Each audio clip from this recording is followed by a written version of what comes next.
I'd like to show you why knowing your why is the start of your journey. Without a strong why, it can be so difficult to reach your maximum potential. My name is Dr. Jason Balara, and every week I meet with real estate investors and mindset specialists that are taking action in order to build a life according to their own terms. We will break down what drives successful people and allows them to achieve at such a high level. If you are a professional wanting to break through, or simply someone that wants to hear an inspiring story, the Know Your Why podcast is made for you. Hi everyone, I'm Jason Balara and this is the Know Your Why podcast. Today I'm here with Karen Lane. Karen's been in property management for commercial real estate her entire career. She's worked with private and institutional investors on both coasts and internationally. So Karen, I'll stop there. Like I said, I think getting your story from you is much more interesting than me reading it off. But first, I just want to say thank you. Thank you for taking out the time to come and join me today and share your story with us. And I'm sure we'll get some great tips on property management. So thank you. Well, you're welcome. And I hope I can help any way. Like I said, commercial and residential, sometimes the same, but sometimes different, but there's a lot of aspects that are very similar. And I think investors will run into the same situations. For sure. Why don't you can we just start with, what is your background? I know, your bio says you've been sort of doing this your entire career. So maybe give us a little bit of a rundown of how that looked for you, and then we'll go from there. Yeah, I started longer than I care to admit. And I've just been in it ever since. It's one of those things my generation, we fell into it. And once you fell into it, you couldn't get out of it. And I ended up managing properties from Florida, Georgia, Maryland, Washington State, Washington, D.C., Dubai, Panama, and back here in Charlotte. So I assume, well, I guess I don't know. Did you move around a lot and you went and, sort of lived in all those places and managed while you were there? Or you're talking from a remote standpoint, building a team on the ground in those locations? How did it look for you personally? And then, Well, personally, it really just depended on the position. For instance, like in Dubai, I had to build a team from the ground, and that was from a building that was being commissioned, a brand new office building, 30-story office building. And, I had to hire all the people and get them trained and get everybody, up and running. But then there's other positions I've had with other companies where, some of that was either they had their own in-house maintenance crew or they had their own accounting department. And so it's varied from one extreme to the other, but it's always just a matter of, getting what the investor wants and what their goal is. That's the biggest thing, is getting what is your goal with this property, and then looking at how you can achieve that goal for them. Okay. You mentioned, kind of there's some differences and similarities between residential and commercial. Mm-hmm. Maybe let's talk about that a little bit and kind of what, as much as you can. I'm not sure if you've spent the majority of your time in commercial real estate or you've kind of done both. There's been a mixture or what, but maybe point out some of those differences and we can then kind of, I guess, just dig in on both sides maybe. Yeah. I've dabbled, I'll say, in residential from the standpoint that, I've had a few apartment buildings and such with my different portfolios, but my primary focus has been commercial, i.e. retail, industrial, and office buildings. The big difference, I'd say, is with residential, the landlord is responsible pretty much for everything. Mm-hmm. With commercial, it's going to be spelled out in the lease. And many times the lease will have the tenant responsible for a lot of maintenance that, say, in a residential unit, the the landlord would handle. In a commercial unit, it would probably fall on the tenant to handle it. Things like stopped up toilets, air conditioning maintenance, things of that sort. Sure. And I guess for the listeners, just from a clarity standpoint, because we often talk about, we include apartments in commercial real estate, but you're defining them or creating the distinction in terms of effectively, I guess, residential meaning places that people live versus commercial where businesses live, essentially, and is kind of I just, that's just a habit I've gotten into. I've noticed a lot of people do refer to multifamily as commercial, but my thought process has always been, that's residential and the other is commercial. Yeah, and it makes total sense. I get why you would say that. I just wanted to make sure people listening understand, what we're talking about. When we talk about apartments, we're still talking about the umbrella of commercial real estate, but here we're looking more at, kind of those probably like a triple net lease type of situation, or some variation of that. So maybe talk about the process, right? So if you can use an example, however you want to frame it, but you had this building in Dubai, and how do you approach that when you come on with something that's, if that's a new build, that's probably different than like you said, when you're taking over something that has some of the team in place. What's your process for getting things up and running? Well, there's always a process, and it's a transition period, and a lot of times, depending on whether it is a new build or an existing build, we have to get as much documentation as we can get, whether it's, existing leases or leases that have been signed that are going to be in effect once the building gets the CO. There's getting together and figuring out a lot of the mechanical stuff and how often that has to be inspected and how often it has to be maintained and serviced. There's also the side of the accounting, getting each tenant set up with accounting and what they're going to owe in rent, when they're going to owe it. If we have triple net, then we have. Sorry. That's okay. Oh, you're muted now. Yeah. There you are. Sorry about that. That's okay.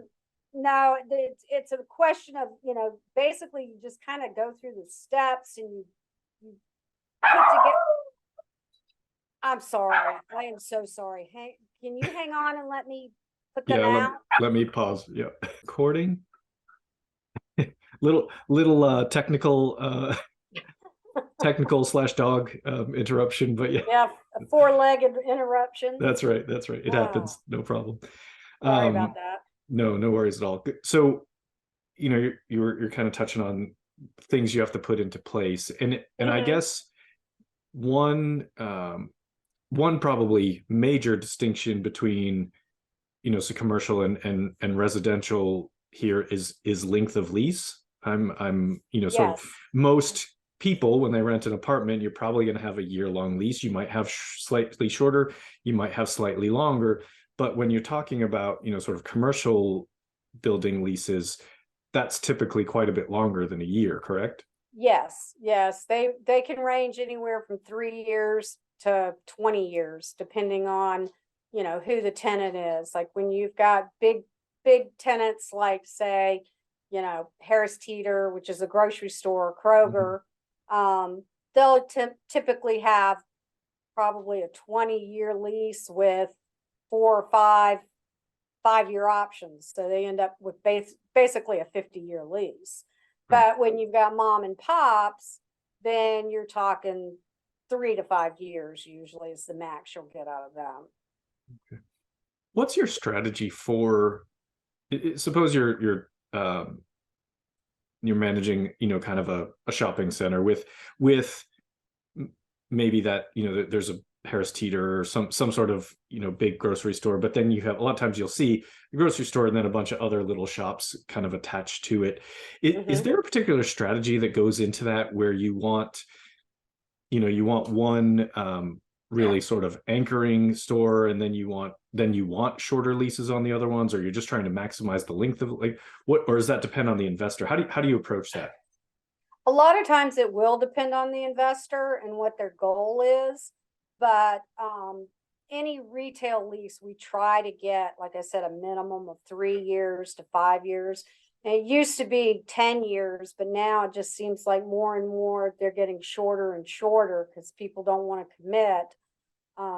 But it's based off of the fact that when you have an anchor like a grocery store or a department store, they're drawing in the people, so they get the beneficial rates, and they get, basically, beneficial treatment. So you then have to make up your income off your smaller tenants by, charging them whatever the market rate is. Sure. So it wouldn't, from a financial standpoint, probably wouldn't be very ideal to have, kind of a shopping center that's all, kind of that anchor type of tenant, because they're going to expect that favorable lease treatment that you were describing. You may not want, a grocery store and a CVS and a all of those kind of clumped together. You need something in there to kind of I don't know, supplement with those leases. Well, you would think, but actually we had a shopping center here in Charlotte recently that was developed, and it's pretty much all the big guys. It's, Burlington Coat Factory, Hobby Lobby, Ross, TJ Maxx, Home Goods, I think the smallest tenant is probably like a Five Below, and that recently went on the market for, I believe it was like $78 million. Okay. Well, I guess, and again, it probably comes back to whatever the investor, sort of whatever their thesis is in terms of, Well, it's whatever they're looking for. I mean, something that big is going to be, an institutional investor, but the fact that it's all national, known names, that's one of the big pluses too. When you've got all these national companies, then you're not worried about, getting enough sales that they can pay the rent, because they've already got all their marketing in place and they're going to meet those goals without any problem.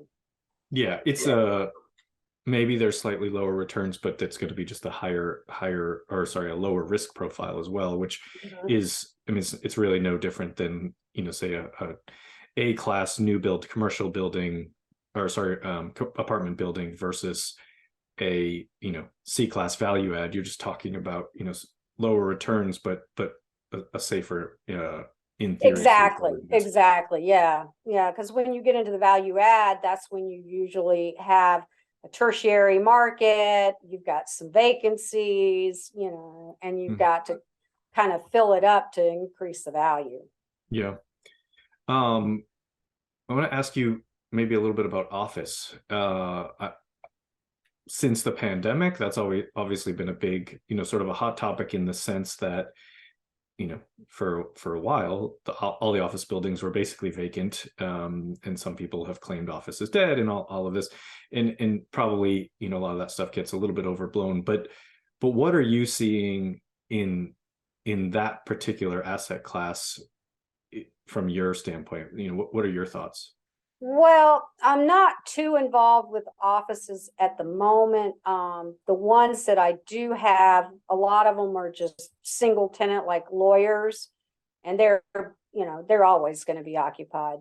But there has been a lot of vacancy in the office, and there's a lot of talk about how the value is going to go down because of that vacancy.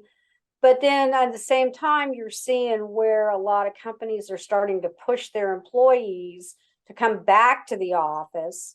And my thought process on that is that, they're paying for that office whether the employee is in the office or not, because they have a lease contract that they're bound by, and they probably are starting to feel like, well, if we're going to pay for it, then we want the people here.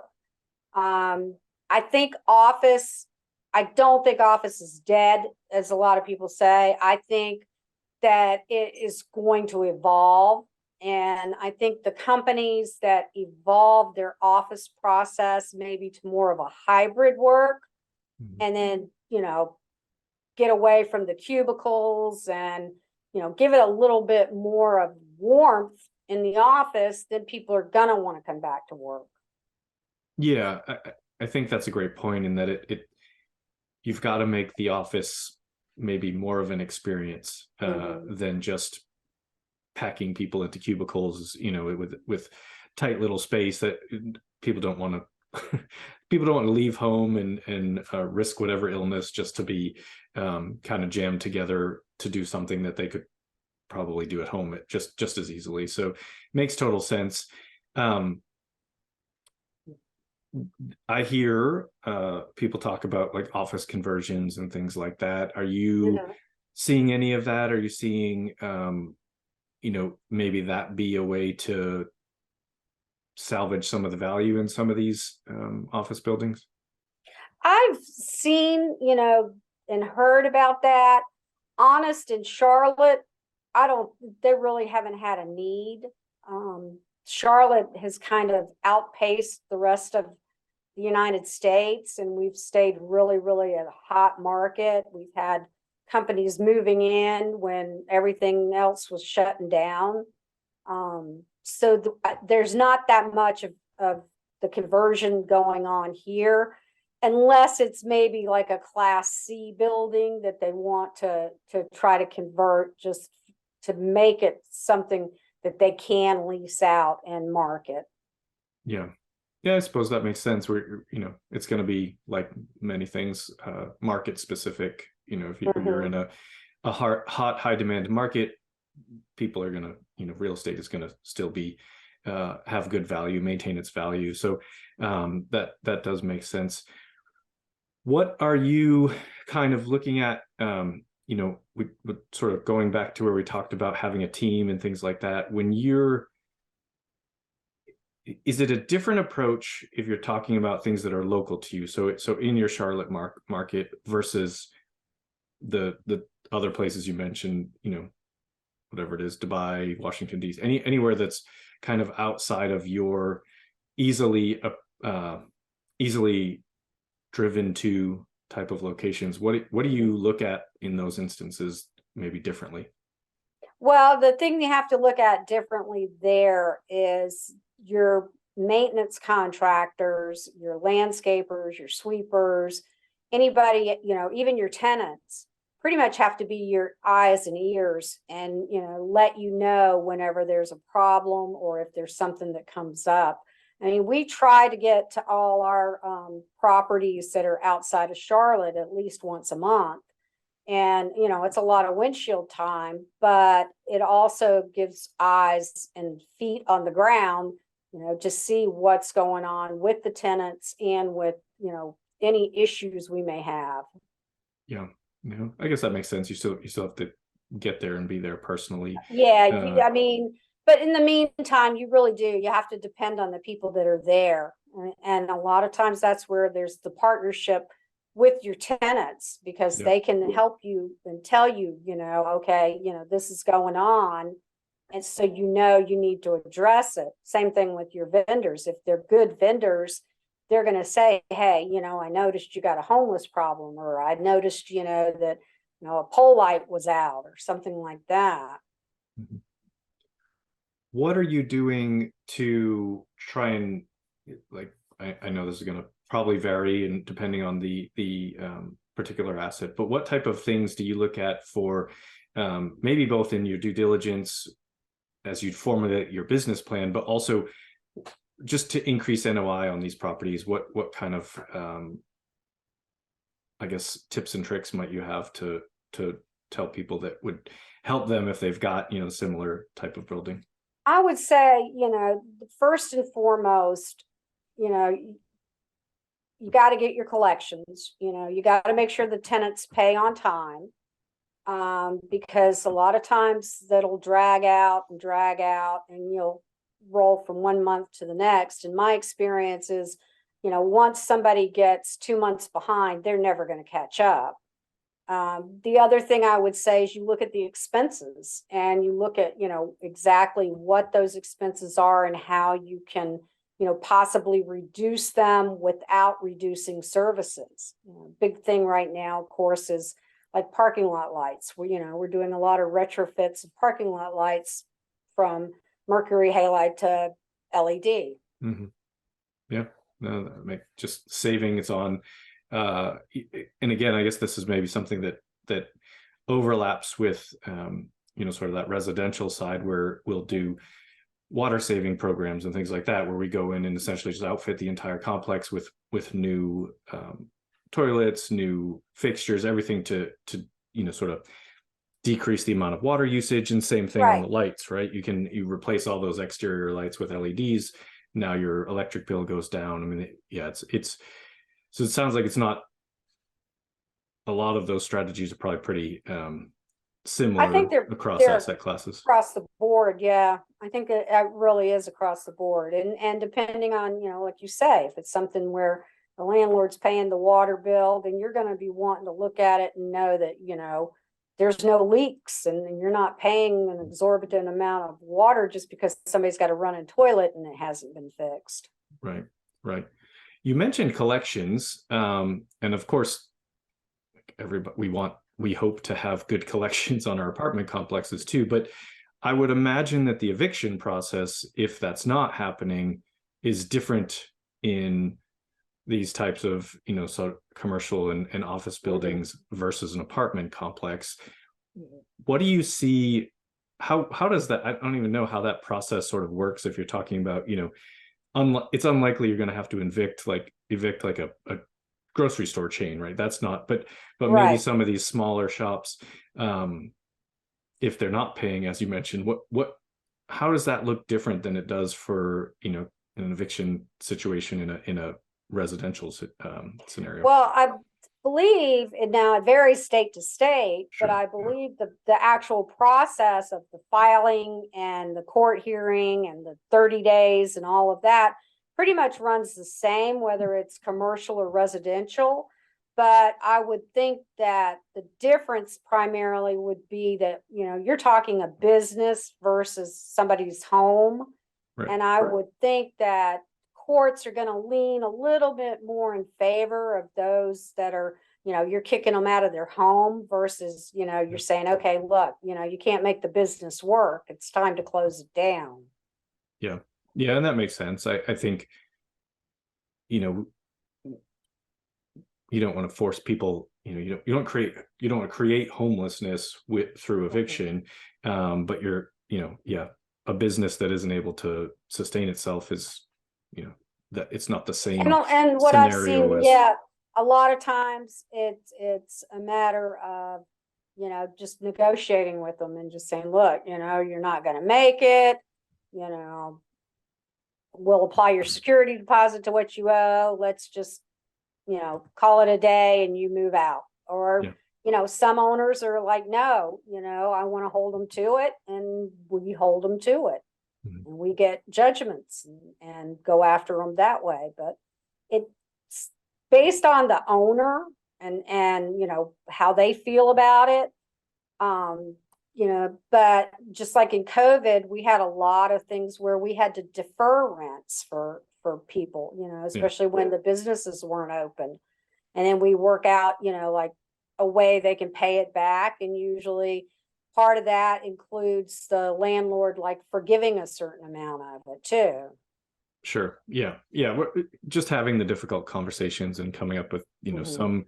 some solution that works reasonably well for everyone involved.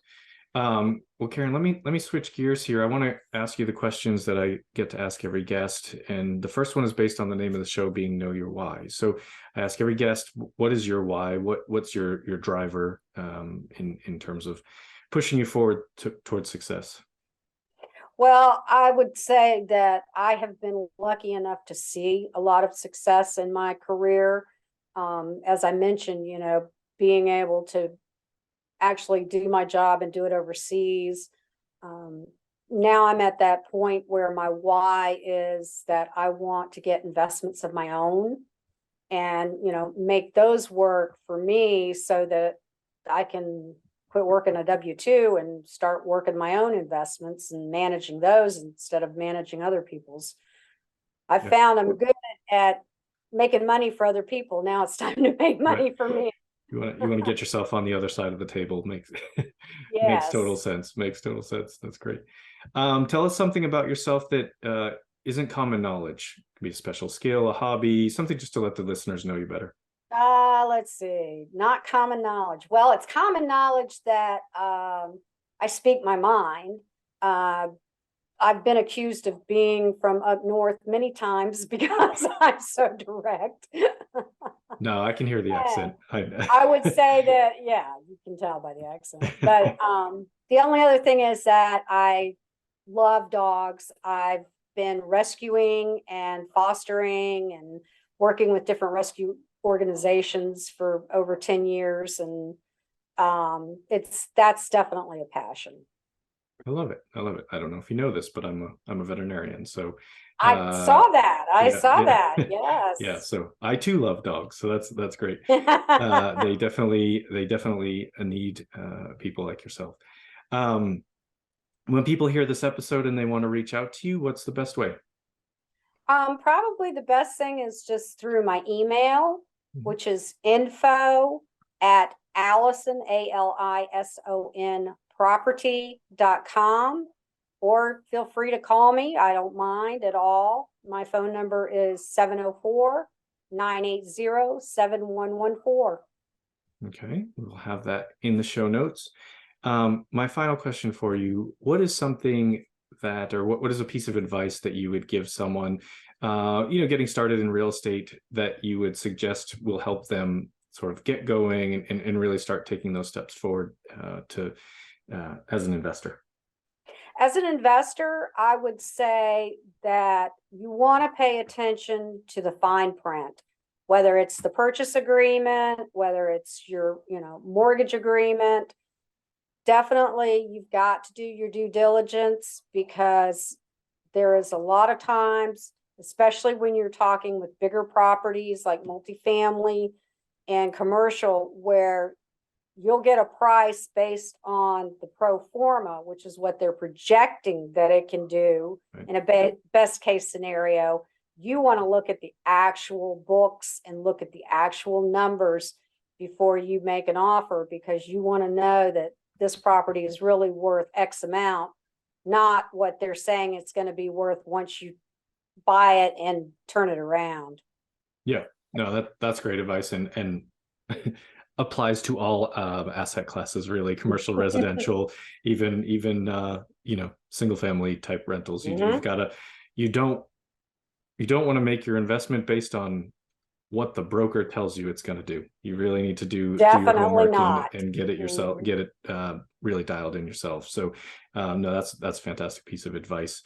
Karen, thank you so much. I appreciate having you on today. I appreciate you taking the time and come in and share your wisdom with you. I think I mentioned this, but we haven't had, I don't think I've had anybody in sort of property management as a guest on the show yet, which we should actually probably do more of this, but we're definitely a unique animal, I will say. yeah. It is definitely a special skill set to do well. It is a special skill set. There are a lot of people that are, property managing that it's maybe not their skill set, but yeah, when you find a good property manager, you find someone who really does know what to do to, sort of create wins at all levels, right? We want to have good returns for our investors. We want to have happy tenants. All of that is important, and so it really takes good property management to walk that line and create wins. And that's where the investor really needs to take the time to get to know the property manager that they're going to hire, and make sure that they know what that investor wants out of that property. Yeah. Yep. And I would say that's on us as investors to be very clear on that, right? To identify your business plan and present it to your property management group, so that everybody's on the same page and working towards common goals. So I think it's really, it is truly a very important part of the puzzle in any sort of commercial or residential real estate. So Yeah. thank you Yeah. again. I do appreciate your time. And anyone, for the listeners, please go ahead and like, rate, and review. It allows us to get more great guests like Karen. And have a great day, everyone. Thank you. I'd like to show you why knowing your why is the start of your journey. Without a strong why, it can be so difficult to reach your maximum potential. My name is Dr. Jason Balara, and every week I meet with real estate investors and mindset specialists that are taking action in order to build a life according to their own terms. We will break down what drives successful people and allows them to achieve at such a high level. If you are a professional wanting to break through, or simply someone that wants to hear an inspiring story, the Know Your Why podcast is made for you.